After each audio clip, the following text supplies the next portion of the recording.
So hello guys, welcome back to my YouTube channel. और इस video में हम करने वाले हैं नोड जेएस का सेटअप। नोड जेएस का सेटअप करने वाले हैं और एक बेसिक गेट एपीआई हम लोग क्रिएट करने वाले हैं। तो चलिए उसके लिए हम सबसे पहले क्या करते हैं, एक फोल्डर बना लेते हैं। तो ये था, इसमें हम लोग नोड लिखने वाले हैं। तो नोड शॉपिंग कार्ट, या सिंपल बस नोड शॉपिंग कर देता हूँ। इसको मैं ओपन कर लेता हूँ CMD से। चलिए code space dot VS code में ओपन कर लेते हैं, वहीं पे अपना सारा कोड करते हैं। चलिए हम लोग यहाँ तक आ चुके हैं। बिल्कुल बेसिक सेटअप है, कुछ भी नहीं किया इसमें हमने। तो सबसे पहले एक पैकेज जेसन फाइल बना लेते हैं। वो बनाने के लिए हम लोग क्या करते हैं, npm space init, npm space init। अब ये कुछ क्वेश्चंस पूछेगा तो वन बाय वन हम इनको करते चलेंगे। तो उसने पूछा पैकेज नेम शॉपिंग, तो एंटर कर दिया। वर्जन ठीक है। Description node JS APIs for shopping card, और कुछ भी लिख सकते हैं, कोई इतना इंपॉर्टेंट नहीं। एंट्री पॉइंट हमारा index dot JS main page रहेगा। टेस्ट कमांड अभी नहीं दे रहे हैं, गिट रेपो भी अभी नहीं देते। कीवर्ड्स भी अभी रहने देते हैं। ऑथर में डाल देते हैं कुछ भी शॉर्ट में, जैसे मैं डाल देता हूँ। लाइसेंस को रहने देते हैं ऐसे ही। और इज इट ओके, तो यस लिख के एंटर कर देते हैं। तो हमारी एक पैकेज जेसन फाइल बन गई, जिस जो भी इंफॉर्मेशन हमने प्रोवाइड की थी वो सब की वैल्यू पेयर की फॉर्मेट में यहाँ पे हमारे पास आ गई। अब यहाँ पे हमने अपनी एक कमांड लिख लेनी है स्टार्ट करने के लिए। तो स्टार्ट हम लोग कैसे करते हैं, नोड की हेल्प से हम रन करते हैं हमारे जो भी जावास्क्रिप्ट फाइल्स होती है। तो नोड, क्योंकि हमारी मेन फाइल कौन सी होगी, इंडेक्स डॉट जेएस, तो हम उसी को रन करने वाले हैं। यहाँ कॉमा लगा देता हूँ मैं। ये चेंज मैंने इसके अंदर किया है बस। यानी अब मैं जब भी लिखूंगा npm स्टार्ट, तो क्या रन होगा, ये वाली कमांड रन होगी। और इस कमांड का मतलब है नोड इंडेक्स फाइल को रन करिए। अब ये क्या कर रहा है, ये फाइल नहीं है हमारे पास। ठीक है, मैंने इसको रन करने की कोशिश की इंडेक्स डॉट जेएस को। मैंने रन किया npm स्टार्ट। स्टार्ट का मतलब है कि node index dot JS file को रन करना है, जो कि अभी अवेलेबल नहीं है। तो उसने कहा not can not be found. तो वो फाइल हम बना लेते हैं। इसके अंदर हम लोग इंडेक्स डॉट जेएस, ये एक फ़ाइल हम लोग बना लेते हैं। तो ये फाइल हमने एक बना ली। तो इस फाइल को तो पहले सेव कर देते हैं। चलिए अब इंडेक्स डॉट जेएस के अंदर मैं सबसे पहले क्या लिख रहा हूँ, simple console dot log hello मैं लिख देता हूँ। चलिए अब सेव करके अब रन करते हैं, देखिए अब क्या कहता है। इस बार npm स्टार्ट पे वो ये नहीं कहेगा कि नो फाइल फाउंड। इसने क्या किया, node index dot JS command run कर दी और हमारे पास हेलो उसने रिटर्न कर दिया।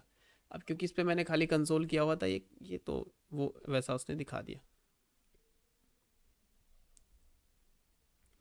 तो हम लोग करने क्या वाले हैं, हम लोग को APIs क्रिएट करनी है फॉर दी, हमारा जो शॉपिंग कार्ट का जो फ्रंट एंड है उसके लिए हम लोग को APIs क्रिएट करनी है। तो सबसे पहले हम एक simple hello world API create कर लेते हैं।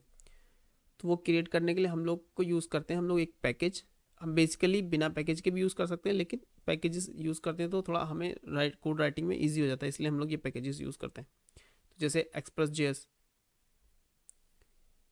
इसको हम बैकएंड फ्रेमवर्क बोलते हैं, तो इसको हम लोग यूज़ करते हैं। तो ये APIs हेल्प करने में थोड़ी सी हेल्प हो जाती है। मतलब हमें थोड़ा कम कोड लिखना पड़ता है। अगर हम डायरेक्टली लिखेंगे तो उसमें हमें थोड़ा ज़्यादा कोड लिखना पड़ेगा।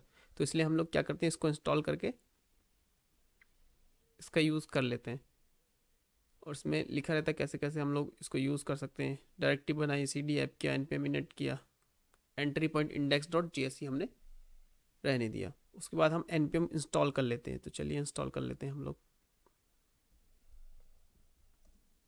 npm install express. तो एक्सप्रेस को इंस्टॉल कर लेते हैं। और एक्सप्रेस को यूज़ करने के लिए सिंपल, अगर हमें एक हेलो वर्ल्ड की ऐप बनानी है तो उसके लिए हमें ये चीज़ें लिखनी पड़ती हैं।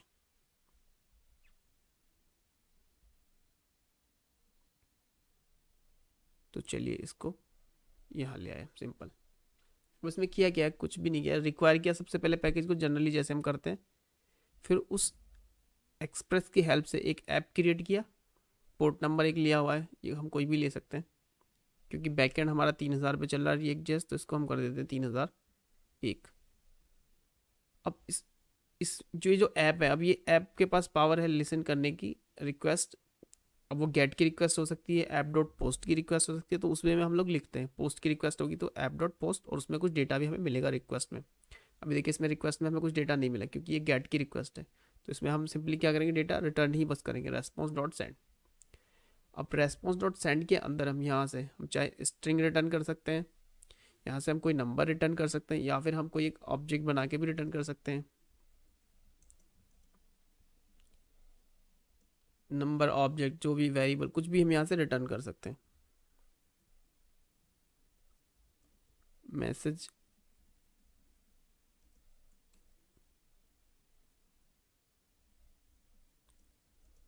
हेलो वर्ल्ड, तो एक ऑब्जेक्ट बना के एक एरे भी रिटर्न कर सकते हैं। तो जो भी वैलिड डेटा टाइप्स होते हैं वो सब हम यहाँ से रिटर्न कर सकते हैं। यानी हम जब भी इस एपीआई को कॉल करेंगे स्लैश हेलो, जब भी इस एपीआई को कॉल करेंगे तो हमें ये हेलो वर्ल्ड रिटर्न में मिल जाएगा, क्योंकि ये गेट की एपीआई है तो इसमें कोई रिक्वेस्ट के अंदर कोई पैरामीटर आया नहीं है। जनरली क्वेरीज में आता है गेट की रिक्वेस्ट अगर होती है तो, वो हम आगे फ्यूचर में देखेंगे तब कैसे यूज़ कर दें। या फिर रिक्वेस्ट बॉडी में आता है, वो पोस्ट की रिक्वेस्ट में आता है। तो चलिए इसको सेव करके इस बार रन करते हैं। और ये भी एक्सप्रेस का ही पार्ट है, ऐप डॉट लिसन। लिसन इसको एक दो चीज़ चाहिए, एक तो पोर्ट नंबर, चलिए मैं लिख के बता देता हूँ दोबारा से। सो ऐप डॉट लिसन के अंदर हम लोग क्या करते हैं, सबसे पहले इसको एक पोर्ट नंबर चाहिए, तो डायरेक्टली हम लोग यहाँ ना डिक्लेयर करके यहाँ भी पास कर सकते हैं, वहाँ वहाँ रखेंगे तो यहाँ वेरिएबल नेम लिख देंगे। उसके बाद हम लोग को चाहिए एक फंक्शन, ये वाला फंक्शन एग्जीक्यूट होगा जब भी हम इस ऐप को रन करेंगे। तो इसके अंदर हम सिंपली क्या लिख देंगे, तो इसके अंदर मैं डाल रहा हूँ कि shopping backend running dot dot dot, मतलब शॉपिंग जो मेरा बैकएंड है वो रन हो रहा है। चलिए अब जैसे ही मैं npm स्टार्ट करूँगा तो मेरा ये ऐप स्टार्ट हो जाना चाहिए, क्योंकि ये पैकेज भी मैंने इंस्टॉल कर लिया है। ठीक है, तो अब यहाँ पे मैसेज आ गया कि शॉपिंग बैकएंड रनिंग, यानी जो मेरा सर्वर था वो क्रिएट हो गया, अब वो रन होने लगा। अगर वो मुझे देखना है तो मैं देख सकता हूँ अपने ब्राउज़र पे जाके। तो ब्राउज़र पे हम लोग लिखते हैं http://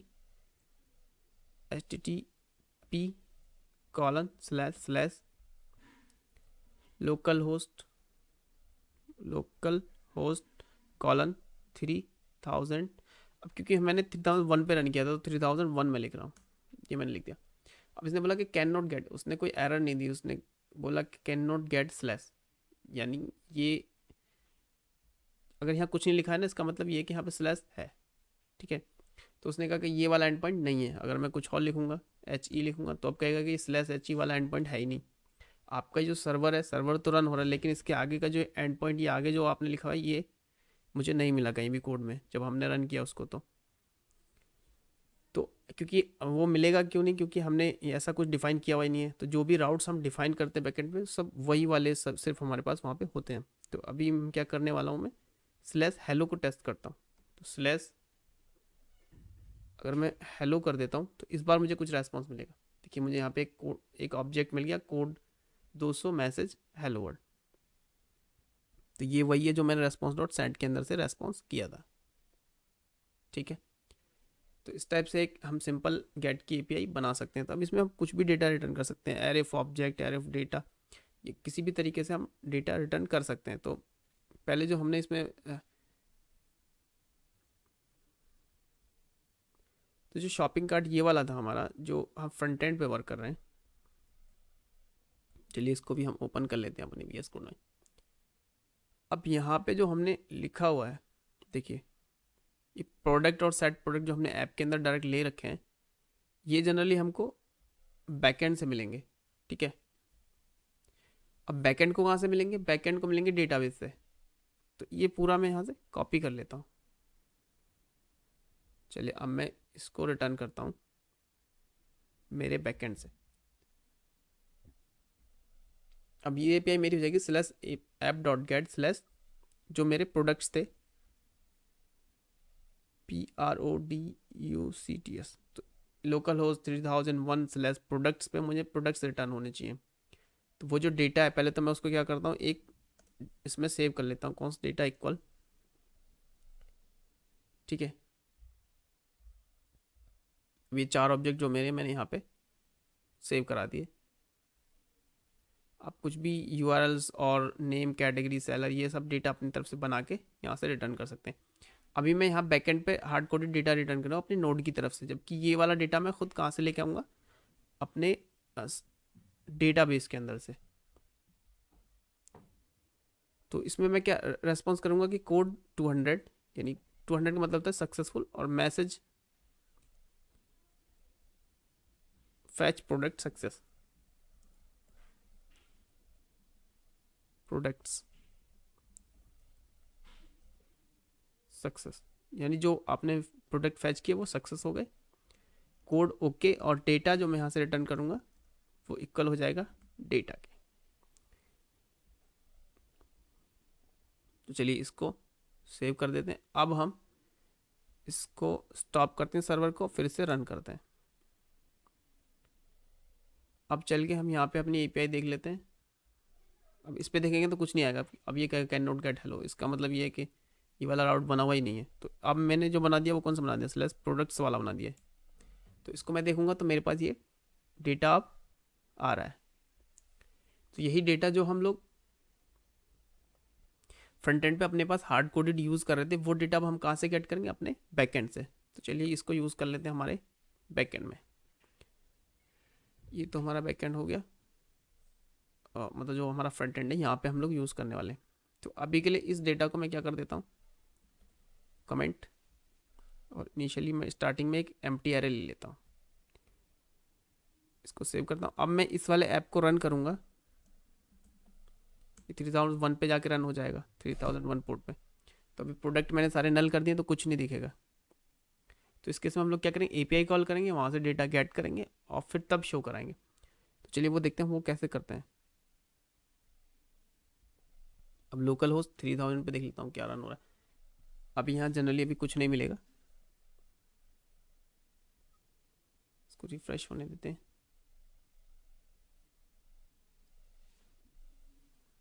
और तब तक हम इसका प्रोग्राम लिख लेते हैं, कोड। देखिए शॉपिंग कार्ट, अब कोई डेटा इसके अंदर दिख नहीं रहा है क्योंकि मैंने ये सारा डेटा कमेंट कर दिया। अब ये सारा डेटा मैं कहाँ से गेट करूँगा, जो स्टेट में मेरा डेटा रखा हुआ था, मतलब रहेगा तो अभी भी स्टेट में, लेकिन पहले मैं क्या करूँगा, एपीआई कॉल करूँ। जैसे ही मैं इस app.js के अंदर आऊँगा तो मुझे क्या करना है, एक फंक्शन रन करना है।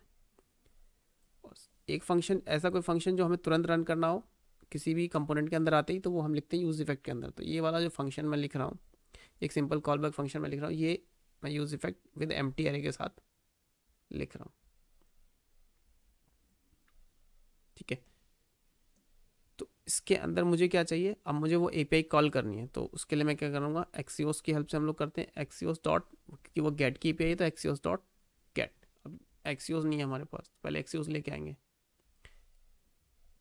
अब इस प्रोजेक्ट में एक्सियोस यूज़ हो चुका है तो इंस्टॉल करने की ज़रूरत नहीं है। एक्सियोस फ्रॉम एक्सियोस, ठीक है। अब एक्सियोस डॉट गेट, उसमें हम यूआरएल देंगे। यूआरएल क्या था, http:// ये बैकएंड का यूआरएल हम लोग दे रहे हैं यहाँ पे, लोकल होस्ट 3001 लिखा था मैंने बैकएंड पे, और स्लैश में लिखा था मैंने प्रोडक्ट्स। ठीक है, तो इस वाली एपीआई पे मुझे वो डेटा रिटर्न होगा। और डॉट देन के अंदर मुझे रिजल्ट मिल जाएगा। इसको मैं कंसोल करा के चेक कर लूँगा कि क्या रिजल्ट मिल रहा है। और डॉट कैच के अंदर मैं एरर को कैच कर लूँ। अगर कोई एरर आती है तो वो एरर मुझे दिख जाएगी। चलिए अब देखते हैं। तो अब ये कंपोनेंट जैसे ही रन होगा तुरंत ये एपीआई कॉल होगी और डेटा हमारे पास आएगा, और हम उसको कंसोल में पहले चेक करेंगे कि डेटा आ रहा है या नहीं। देखा can not resolve Axios, Axios इसके अंदर नहीं यूज़ हुआ आई थिंक। तो उसके लिए हमें क्या करना पड़ेगा, इंस्टॉल करना पड़ेगा। पैकेज जेसन में देखते हैं, डिपेंडेंसीज इसमें नहीं इंस्टॉल किया गया, तो पहले हम लोग क्या करते हैं, इसी को इंस्टॉल कर लेते हैं। npm install axios,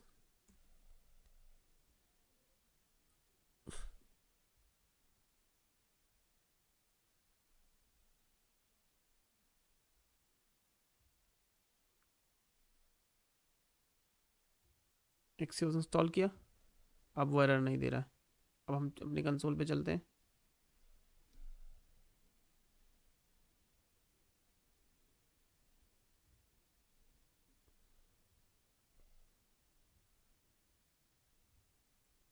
ओके, कुछ और एरर है। http:// localhost, ओके यहाँ ज़्यादा मैंने लिख दिए।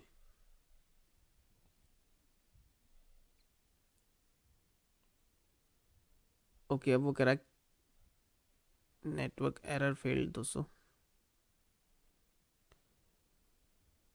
अच्छा, नेटवर्क एरर, अब रिफ्रेश करते हैं फिर से।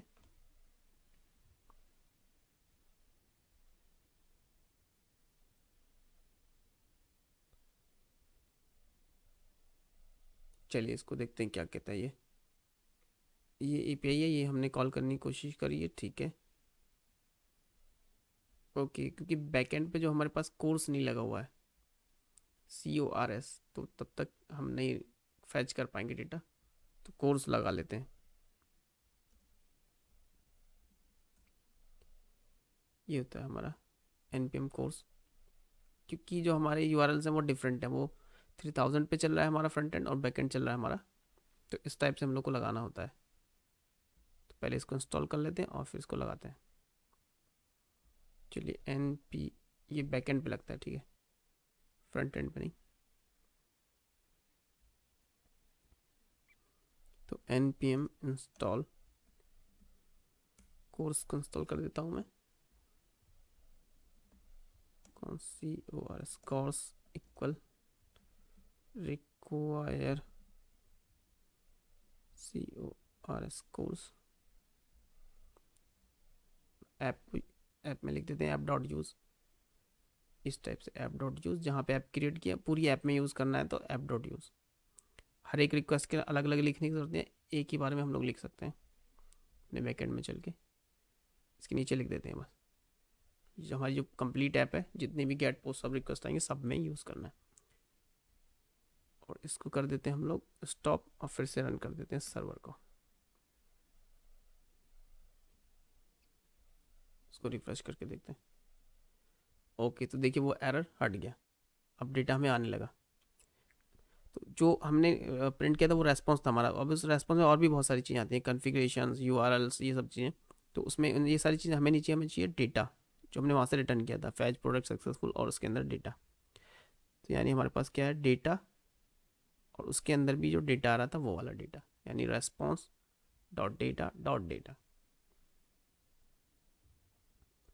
जो डेटा हमें चाहिए वो डेटा किसके अंदर है, रेस्पॉन्स डॉट डेटा। अगर मैं RES डॉट डेटा सिर्फ करूँ तो अब मुझे क्या मिल गया, वो टोटल डेटा मिल गया, कोड, मैसेज और डेटा। मुझे तीसरा वाला ये जो डेटा है बस ये चाहिए। तो और एक बार और मैं लगा सकता हूँ डॉट डेटा, तो मुझे ये वाला डेटा भी मिल गया। अब बस करना क्या मुझे, यही डेटा बस मैं अगर मैं स्टेट में सेव करा दूँ, यहाँ पे सेट प्रोडक्ट की हेल्प से हम ये एरे को चेंज कर सकते हैं। ये रहा, अब इस एरे को हम रिप्लेस कर देते हैं कौन से एरे से, जो डेटा हमें ये कंसोल पे जो दिख रहा है, कंसोल सी तो ये वाला डेटा अगर मैं उसमें सेव करा देता हूँ तो अब मुझे बिल्कुल सेम वही टाइप के रिजल्ट दिख जाएंगे जो पहले दिख रहे थे। तो इस टाइप से मेरा ये हो जाता है। तो अब जो डेटा है वो मैंने बैकएंड से फैच किया है यहाँ से, और उसको UI लगा के मैंने सिर्फ दिखाया है।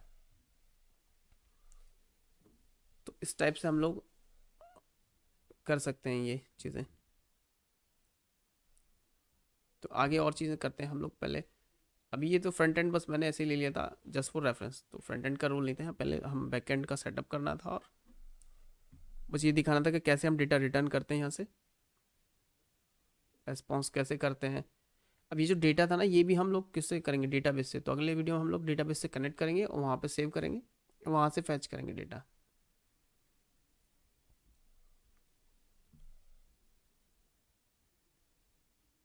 तो ठीक है गाइस, सो नेक्स्ट वीडियो में मिलते हैं फिर। So thank you guys for watching my videos and supporting me. चलिए मैं अपना रिकॉर्डिंग बंद कर देता हूँ।